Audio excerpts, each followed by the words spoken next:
le monde, on a parlé le sujet du shiur. Gdola legima, la grandeur de donner à manger. Quand je donne à manger à quelqu'un, qu'est-ce que la Gemara va raconter? C'est des choses extraordinaires. C'est une Gemara dans Sanhedrin, Daf Kuf Gimel Amud Bet et Kuf Dalet. Je vais vous raconter, elle va citer des points qui sont d'une avis, et je vais vous les raconter, c'est que des histoires en vérité, mais qui sont extraordinaires. La Gemara dit comme ça. Amar Rabbi Yochanan Mishum Rabbi Yossi ben Kisma. Gdola legima she'irchika shtei mishpachot b'Israël.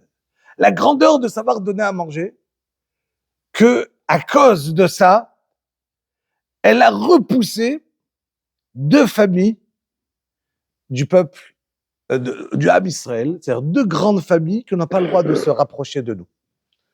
C'est qui? C'est Ammon et Moab. On va y arriver dans 2 secondes. Et Rabbi Yochanan lui-même, il disait comme ça.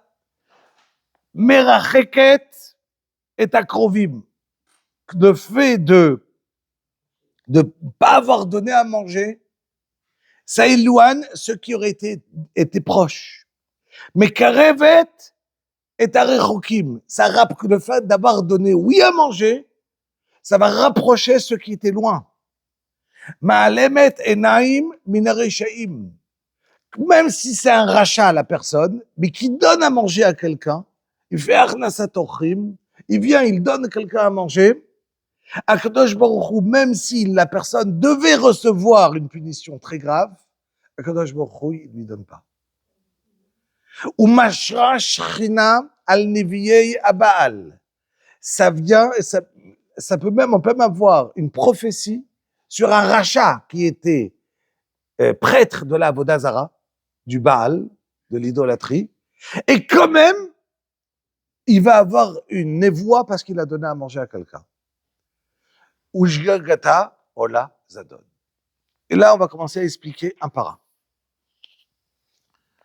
Ceux qui sont simples, c'est Ammon et Moab. 2 familles. Quand on est sorti d'Égypte, c'est des cousins. Ammon et Moab, c'est les enfants de Lot. Donc, nos cousins. Vraiment les cousins. Parce que c'est Lot, il a eu des enfants.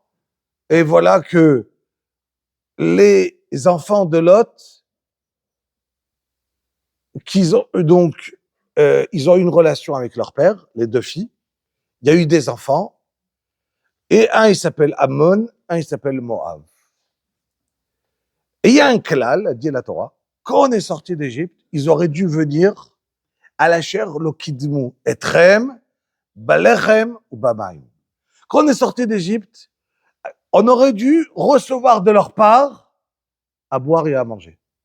Le fait qu'ils nous ont pas donné à boire et à manger, Ammon et Moab n'ont pas le droit de rentrer dans le clan d'Israël. Ça veut dire que si maintenant je veux convertir quelqu'un, il y a des halachot. Si c'est un goy qui vient de Édom, j'ai tant et tant. Si c'est un homme qui vient de Ammon et de Moab, un homme, là, yavo bakal, il n'a pas le droit d'être converti. Alors c'est très bien. Nous aujourd'hui, on n'a aucune notion. On fait des conversions et on ne sait pas d'où la personne vient. Donc c'est moutard. Parce que depuis que Sancheriv il est arrivé, il a été mébelbel. Le monde, on ne sait plus c'est qui quelqu'un qui vient de Amalek, qui vient de Ammon et Moab, qui vient de Mitzrayim. Donc c'est moutard. Mais dans l'idée, quelqu'un qui vient de Ammon et de Moab, on n'a pas le droit de se marier avec lui, il n'a pas le droit de se convertir. Les hommes. Maintenant, la question, elle était, comme elle vient de dire, est-ce que c'est les hommes ou bien aussi les femmes? Grande marloquette, très très grande marloquette. Est-ce qu'on a le droit de convertir une femme qui vient de Moab? Alors, il y a eu une grande marloquette jusqu'à que Shmuel Aramati, Shmuel Hanavi, il est venu, il a tranché que c'est moutard pour une femme. Pourquoi? Parce qu'on dit une femme, elle est tsniout. Et puisque la femme, elle a la tsniout, donc elle, c'était pas son rôle de sortir à la Yitziat Mitzrayim et de donner à manger au Bnei Israël. Pourquoi? Parce qu'elle, kol kvoda bat melech, pnima, une fille, elle doit être à la maison. Donc même si elle va cuisiner, s'il n'y a pas le mari qui est là pour amener à manger, elle peut pas, elle n'est pas chayavet. Du coup, on lui a enlevé la gravité à elle, on lui a dit, parce que toi, tu peux, une femme, elle a une sniout, puisqu'elle sort pas, c'est pas grave, elle peut se convertir. Point. Du coup, on se rappelle, on n'a pas le droit de se marier avec eux. Pourquoi? Parce que ils n'ont pas donné. Très bien, on avance. Je vais aller vite parce qu'il y a un point que je veux m'arrêter, qui est très important. Deuxième, c'est Moshe Rabbeinu. On se rappelle que Moshe Rabbeinu, il se sauve d'Égypte. Il arrive à Moab. Et il rencontre là-bas les filles de Yitro. Les filles de Yitro, donc on se rappelle déjà que Yitro lui-même, il n'a pas le droit de se convertir. Oh, il vient de Moab. Maintenant, lui, il dit à ses filles, Kir'en lo veyochal lachem. Appelez-le et donnez-lui à manger. Qu'est-ce qu'il a eu, Bisroudze? Que Moshe Rabbeinu, c'est devenu son gendre. Et ses petits-enfants de Yitro, ils étaient à Sanhedrin, au Lishkat Agazit, au Beth Amikdash. J'ai la Gemara, qu'est-ce qu'il a amené Yitro à avoir des enfants, un gendre comme Moshe Rabbeinu? Le fait qu'il a dit, donnez-lui à manger. J'avance. Et Yitro s'est converti. Il a eu le droit. Alors déjà, l'histoire n'était pas encore arrivée, mais d'habitude, pour être dans le Sanhedrin, il faut être meyouchas. Et là, on lui a dit, puisque toi, tu as donné à manger, c'est bon. On va dire ça à sa descendance. À sa descendance. Tout à fait. On continue. La Gemara raconte qu'il y avait Me'alemet, un troisième, et le quatrième, il est extraordinaire. C'est dessus qu'on va s'arrêter tout le show. Me'alemet enaim minareshaim mimicha. Micha, vous vous rappelez, c'est qui? Pesel Micha, vous connaissez l'histoire? Pas trop. Alors, je vous la raconte en rapide. Pesel Micha, quand on est sorti d'Égypte, il y avait ils ont décidé de créer une très grande avodah zara. Et ils ont fait, je ne vais pas rentrer dans les histoires, qu'est-ce qui s'est passé. Il est parti, ce garçon, il a volé de l'argent à sa mère, et sa mère, elle a maudit, celui qui a le volé, elle ne savait pas qu'il avait volé, c'était lui qui avait volé. Puis Kitsour, l'histoire à la fin, c'est que ce monsieur-là, il a créé un Beth Amikdash pour la avodah zara, pour l'idolâtrie. Et à Tkedekar, ça marchait bien, il y a écrit que le Mizbeach, il fonctionnait tout le temps. Et il y avait la fumée du Mizbeach de la avodah zara qui se rencontrait avec le Mizbeach de Mishkan Shilo. Mishkan Shilo, c'est quand on est sorti d'Égypte, on a mis le Mishkan qui correspond au Beth Amikdash à Shilo. À Shilo, après quand ça s'est Shilo, ça a disparu avec la guerre avec Élie, ses enfants et tout ça. Donc c'est passé à Nov Yireh Kohanim. Après il y a eu Shlomo HaMelech, le Beth Amikdash. Donc il y avait ce Micha qui a créé une avodah zara qui a duré longtemps. Elle est partie à Shevet Dan. Et c'est intéressant de savoir c'était qui leur Kohen Gadol, c'est en Besograim. Le Kohen Gadol, le Micha, c'était un certain Yehonatan, Ben Gershon, Ben Moshe. Le petit-fils de Moshe Rabbeinu.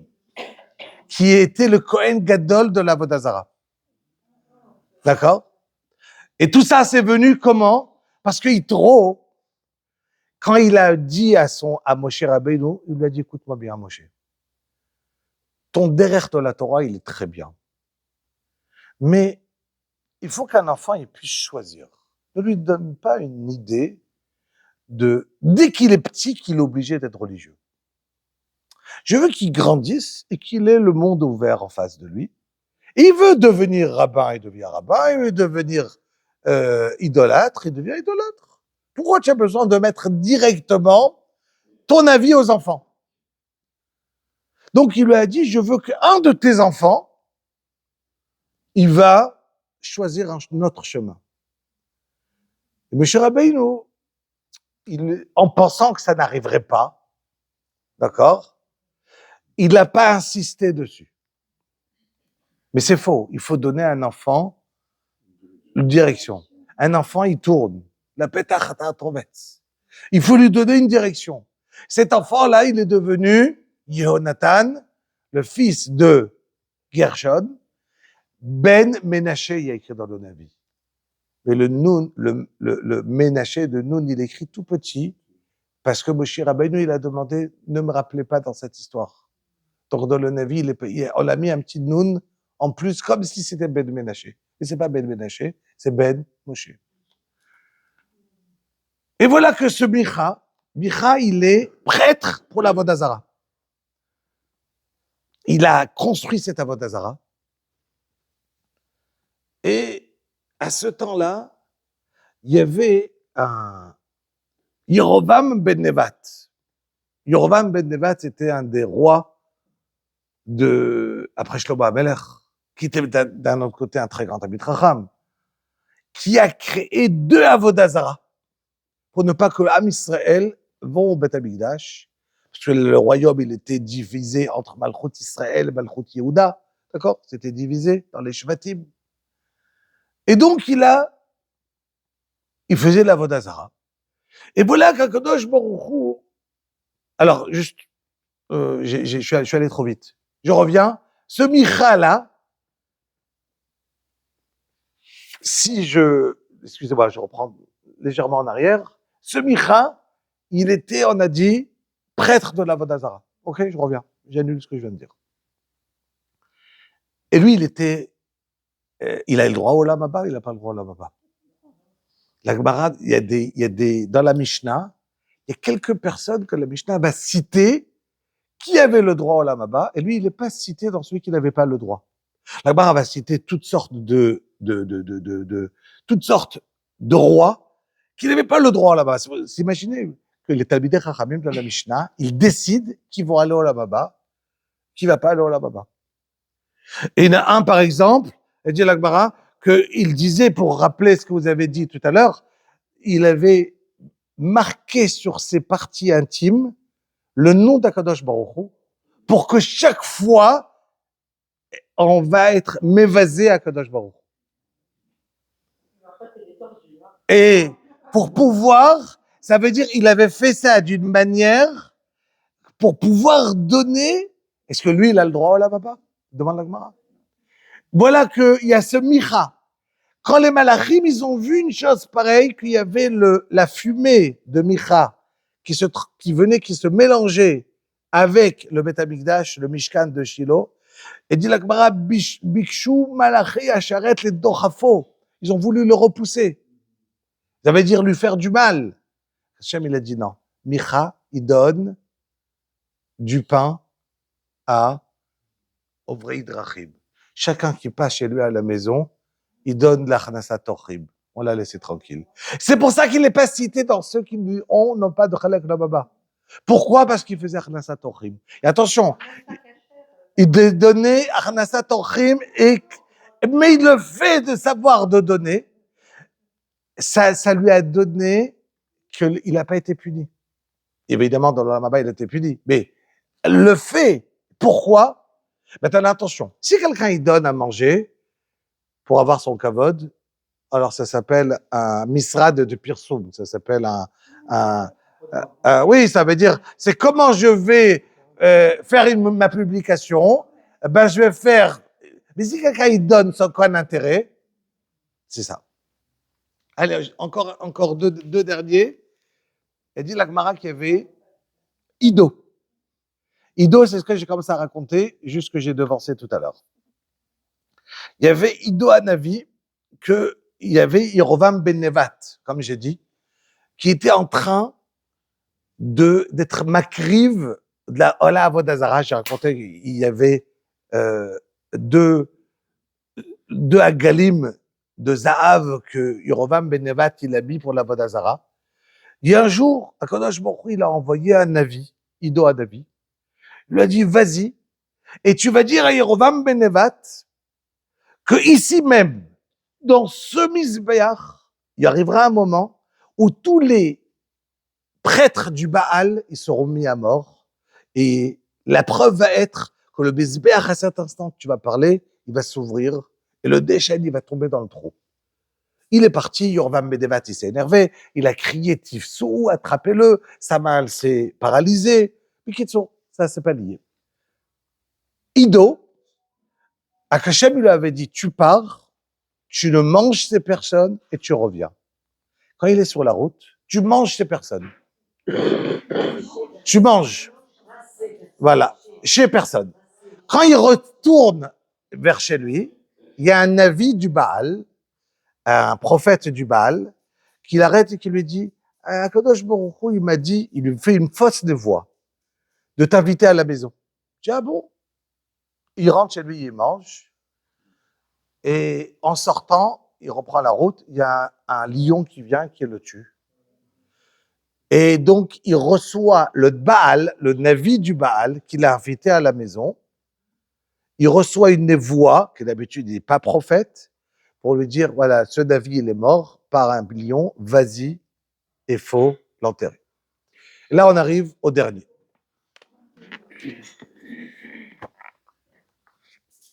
Le dernier, très très intéressant, et je vais vous raconter l'histoire, elle touche avec l'Haftara de Rosh Chodesh, de Machar Chodesh, et un avis. Et encore une fois, je vais le prendre le plus simple possible pour pouvoir vous donner le plus d'éléments.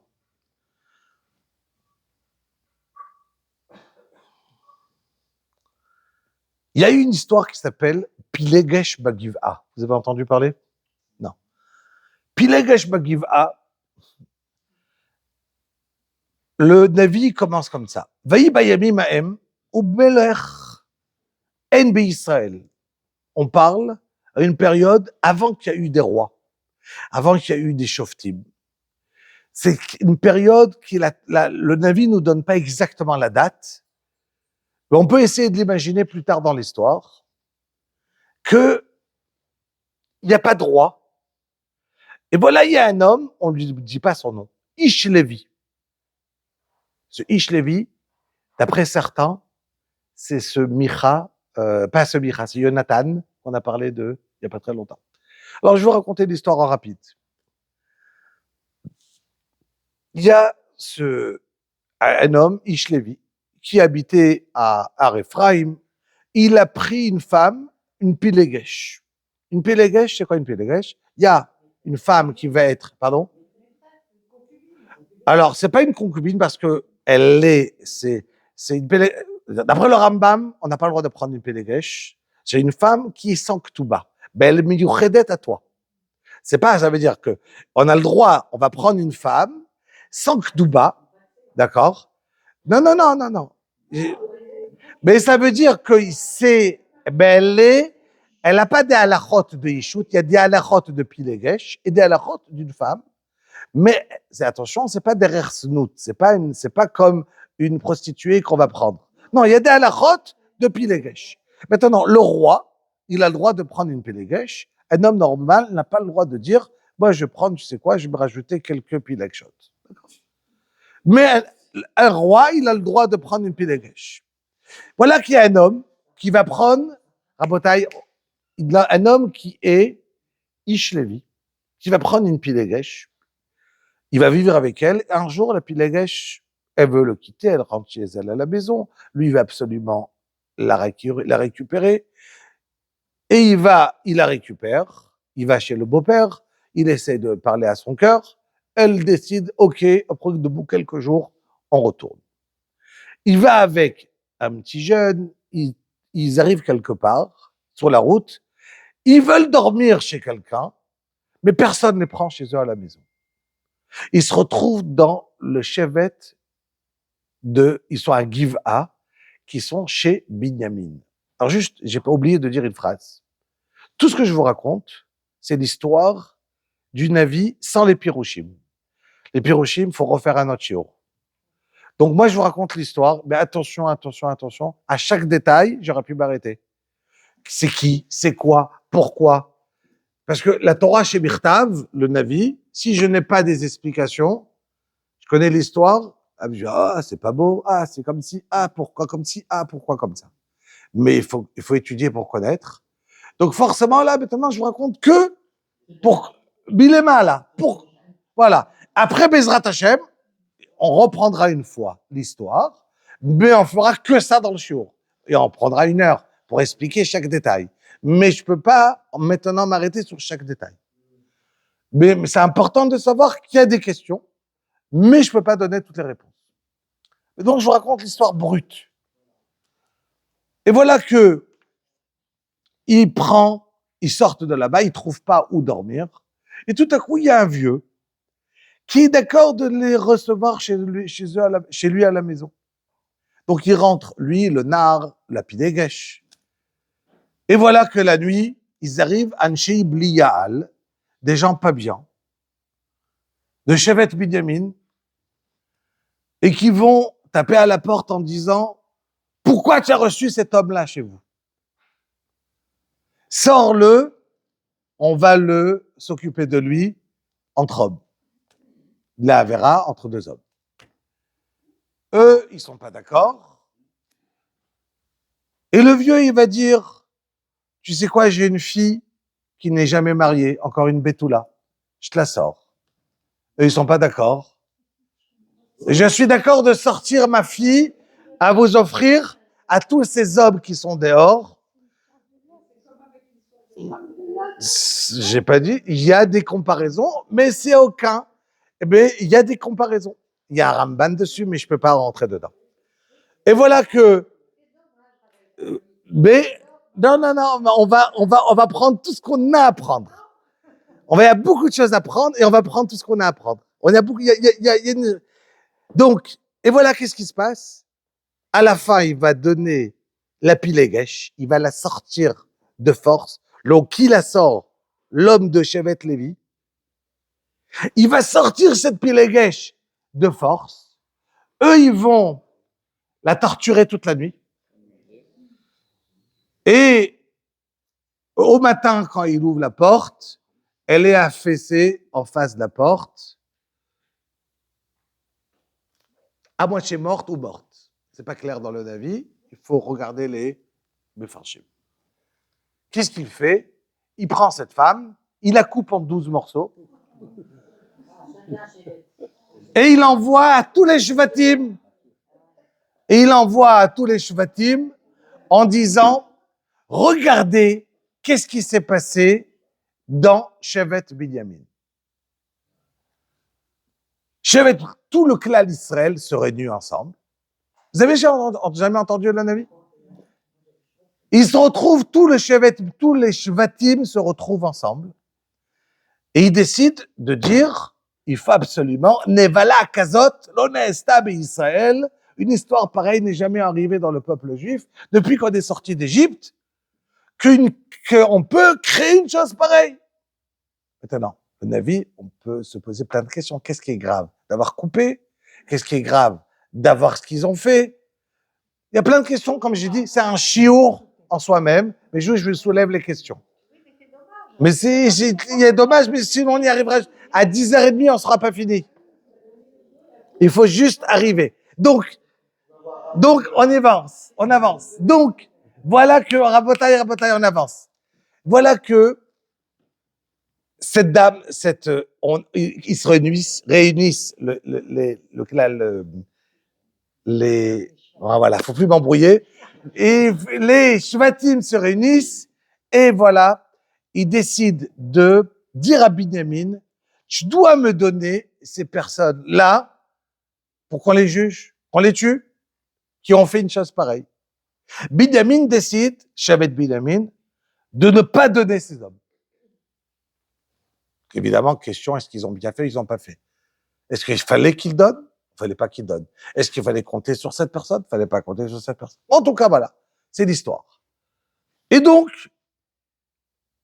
Am Israël décide de dire, vous ne voulez pas me donner, Nous, les 12 Shvatim, on vient contre Binyamin à la guerre. Ils réunissent 400 000 personnes.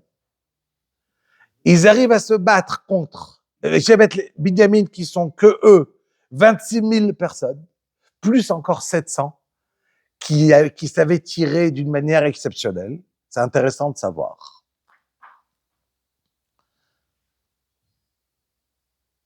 Et on vient demander au Kohen Gadol qui va demander au Urim Vetumim en sortant à la guerre. Attention, c'est une guerre entre nous. C'est une guerre entre nous. Et c'est une guerre très grave. C'est qui le Kohen Gadol?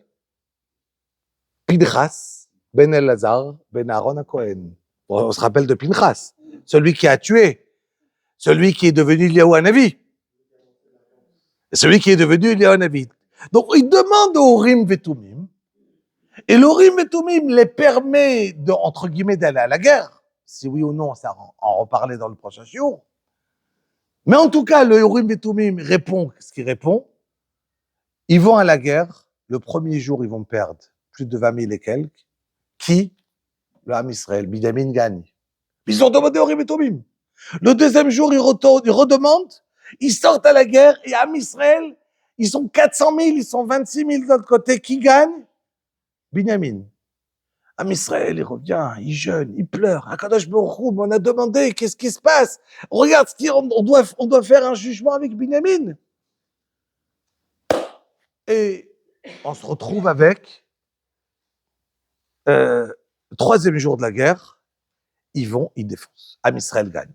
Et l'Urim Vetumim va dire, et il déracine, il reste plus personne dans Shevet Binyamin, à part 600 hommes. Toutes les femmes, les enfants, tout le monde est mort. Il n'y a plus personne. Tout le monde, il ne reste plus personne. Et ils vont jurer, tous les Shvatim, qu'aucun des personnes ne doit donner leur fille à 600 hommes. Et donc, qu'est-ce qui se passe? Ils vont mourir sans être se marier. Donc, Shevet Binyamin va disparaître du Ham Israël. Après qu'ils ont juré, ils réalisent, c'est n'importe quoi. Comment on peut jurer et effacer une tribu du Klal Israël? C'est pas possible. Tov, qu'est-ce qu'ils font? Ils recherchent.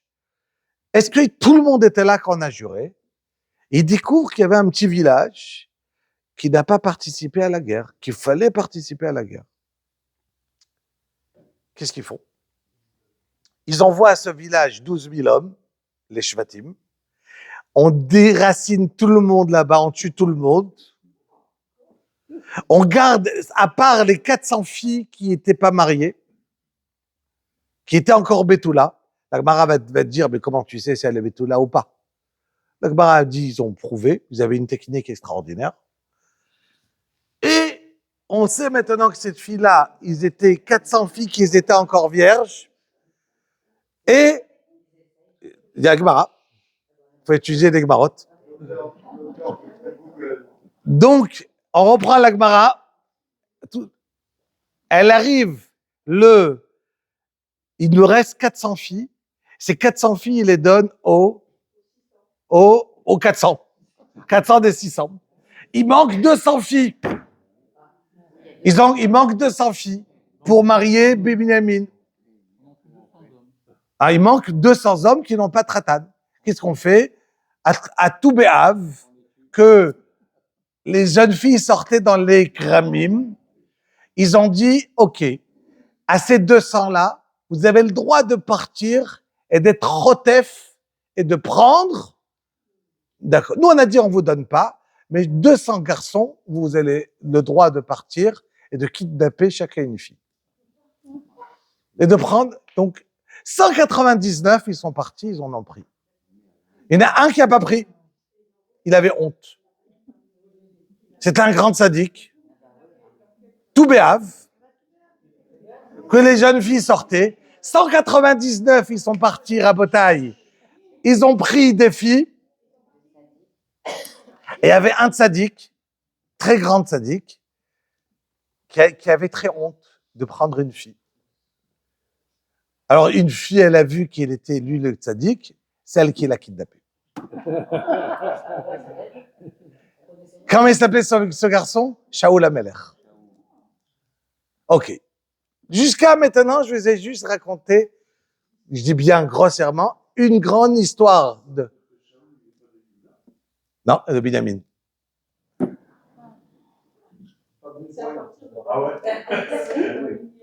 Et donc, maintenant commence mon histoire à Botaï, à comprendre par rapport au repas.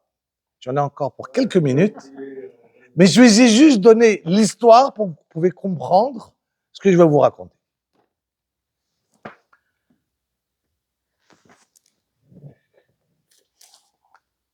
David HaMelech, plus tard, il a été mis en tant que roi. Je lui dis, il vous manque, c'est important de connaître le Navi. C'est pour ça que j'ai dit, il y a des parachiotes dans le Navi qui sont extrêmement importantes à connaître Pesed Micha, à connaître tout ça, toutes les histoires avec les Mlachim. Et de temps en temps, il faut absolument qu'on dans le shiur, on reprend des histoires et les expliquer surtout, comme je suis en train de faire maintenant, avec cette partie-là. Shaoul HaMelech, on parle de lui, il voulait tuer David. Pourquoi il voulait tuer David? C'est intéressant. Parce qu'il pensait que David, il était Mored Bemalchut. C'était Mored, ça veut dire qu'il a été Mored, il s'est révolté contre son royauté. Donc il était Chayav Mita. Maintenant, attention, Shaoul, on parle de lui, la Gemara a dit, il y a écrit dans le Navi, Shaoul ben Shana bemolcho. Ben Shana, a dit la Gemara, il avait un Ben Shana, il avait 1 an. Impossible, il n'avait pas 1 an. Il dit, non, le Navi veut t'apprendre, quand il est devenu roi, il était considéré comme un enfant de 1 an qui n'a pas de Averot. Aucune Avera. 0 Averot. Encore plus grand que David HaMelech, Shaoul. Elle dit la Gemara, il y en a un qui est venu, qui a dit, qui a dit que c'est ça que ça veut dire que le Navi veut dire? Peut-être ça veut dire sale comme un enfant qui fait dans sa couche. Comme ça, là, la Gemara, elle demande. La Gemara dit, celui qui a posé la question, depuis qu'il a posé la question, il ne pouvait plus dormir. La nuit, il y avait des cauchemars, un après l'autre. Impossible de dormir. Il a compris pourquoi. Il a dit, Neneti lachem, atzmot Shaoul. Je demande pardon à Shaoul. Ça a continué. Jusqu'à qu'il a demandé pardon. Neneti lachem, atzmot Shaoul, HaMelech. Il s'est rabaissé devant Shaoul au maximum. Il a dit la grandeur de Shaoul. Là, ça lui est passé. En 2 mots, Shaoul HaMelech, un grand qui a fait une avéra dans sa vie. Vélo vitrou. Il a perdu. Il a perdu sa mloucha avec. Mais un très, très, très, très, très grand Shaoul HaMelech. Donc, quand on parle de lui, c'est important de savoir. Maintenant, voilà que, on parle ça dans l'Haftara. Il y a Shaoul qui veut tuer David, mais on ne sait pas réellement, il y avait le fils de Shaoul qui s'appelait Yonatan, qui est un grand copain de David, et Yonatan va essayer d'arriver à Rosh Chodesh. Rosh Chodesh, il y avait un repas chez Shaoul HaMelech, et voilà que il n'est pas arrivé au repas de Rosh Chodesh. Shaoul, il dit, Mikre Bilti Taor, c'est des pas Taor, qui n'est pas venu. Ok. Le 2e jour de Rosh Chodesh, Shaoul, il demande, Makara, c'est où? Où est David? Yonatan, il va demander la permission d'aller voir sa famille. Shaoul s'énerve, pitom, tu as permis. Il a compris qu'il voulait tuer David. Ils se rencontrent dans le champ, ils s'embrassent, il lui raconte, sauve-toi. David se sauve. Encore une fois, si j'avais le temps, c'est des histoires qu'on passe, des prakim du Navi. Mais voilà que David HaMelech se sauve et il arrive à Nov Irakoanim. On a parlé tout à l'heure de Mishkan Shiloh. Et là, il arrive après comme Mishkan Shiloh, après que Hofni et Pinchas, ils sont morts à la guerre. Vous vous rappelez qu'il y avait le Kohen Gadol, c'était Eli à Kohen. Et quand après, il y a eu ces enfants qui étaient Hofni et Pinchas qui se sont mal comportés, alors Hachem les a tués. Mishkan Shiloh, il a été détruit. Les Palestiniens, les Plishtim, ils ont pris le Haron à Kodesh. Et on s'est retrouvé après à passer à Nov. David Amelech, il arrive à Nov et il demande à manger. Il lui dit, le Kohen Gadol, désolé, j'ai que du lechem apadim. Il lui dit, le pain qui était au Beth Amikdash. Il lui dit, c'est pikuach nefesh, je vais mourir, donne-moi à manger. Donne-moi. Ok. Il lui a dit, j'ai une question à demander au Urim Betumim. Dans le Urim Betumim, on a le droit de demander ou pour le roi ou pour l'envoyé du roi. Lui, il a cru qu'il était envoyé du roi. Il a dit, ok. Maintenant, le Urim Betumim, il a répondu. Pourquoi il a rien répondu? C'était ni l'envoyé du roi. Parce que c'était le roi, David Amelech. Il était déjà roi. Il était déjà oint par Shmuel. Donc, le Urim Betumim a répondu. Après, il a demandé, je veux une épée. Il lui a dit, j'ai que l'épée de Goliath, prends-la. Qui se trouvait là-bas? À Nov, le Sanhédrin. Maintenant, le Sanhédrin, c'est les 71 juges qui sont les plus importants du clan d'Israël, qui sont là. Et ils se trouvaient où? Au Lishkat Agazit. Au Lishkat Agazit, ça veut dire 71. Donc, il était au Lishkat Agazit, ça veut dire, il y avait une Lishka qui se trouvait au Beth Amikdash, et là-bas, il y avait le Sanhédrin. Qui était le Rosh à Sanhédrin, le plus grand du Sanhédrin? Un homme qui s'appelait Doeg Adomi. David Racham, le plus grand. Maître de David Amelech. Doeg. Il fait partie de ces gens-là qu'on parle, Kol Israël, Echlem, Chelek, Lolamaba, c'est une Mishnah, à part Doeg Adomi. Il a perdu son Olamaba. Rien. Il fait partie de ces gens-là qui sont notés, qui n'ont pas d'Olamaba. Doeg, regarde toute cette histoire qui est en train de se passer avec David et Achimelech, le Kohen Gadol. Qu'est-ce qu'il fait? Il avait une jalousie contre Shaoul, contre David Amelech. Qu'est-ce qu'il fait? Il va chez Shaoul, il raconte le Lashon Hara. Et il dit, voilà, David, il est contre toi. Et non seulement ça, il a même mis le Kohen Gadol de Novira Kohanim, et tout le Kohanim, il fait un complot contre toi. Shaoul, il dit, ah, si c'est comme ça, il faut tuer tout le monde. Il appelle son général, Avner Ben Ner.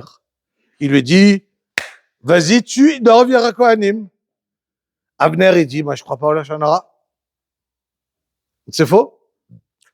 Il se retourne vers Doeg Adomi. Il lui dit, ok, pas de problème, si Avner, il croit pas à Lashon Hara. Donc, toi, tu as vu l'histoire, tu y crois, ce Lashon Hara, c'est toi qui me l'as raconté. Donc, celui qui a écrit la lettre, c'est à lui de la faire. Donc, c'est toi qui m'as raconté, vas-y, c'est toi de partir. Prends une armée, tu vas, tu tues Tudnov, Irakoanim. Il va, il tue Tudnov, Irakoanim. De là, on apprend que le Lashon Hara, il tue les trois personnes. Celui qui parle, Doeg Adomi. Celui qui écoute, c'est, d'accord, c'est Shaoul. Et sur celui qu'on a parlé, c'est Nov, le Kohen Gadol. Les trois, ils sont morts. Shaoul, il va sortir avec ses enfants à la guerre, il va mourir. Le Doeg Adomi, à cause de ça, il a perdu son Lababa. Et David Amelech. Maintenant, je vous pose la question, toute cette histoire qui est très, très, très, très, très grave. Doeg Adomi, j'ai dit. Doeg Adomi a perdu son David Amelech, son truc. Non, qui est responsable de toute cette histoire?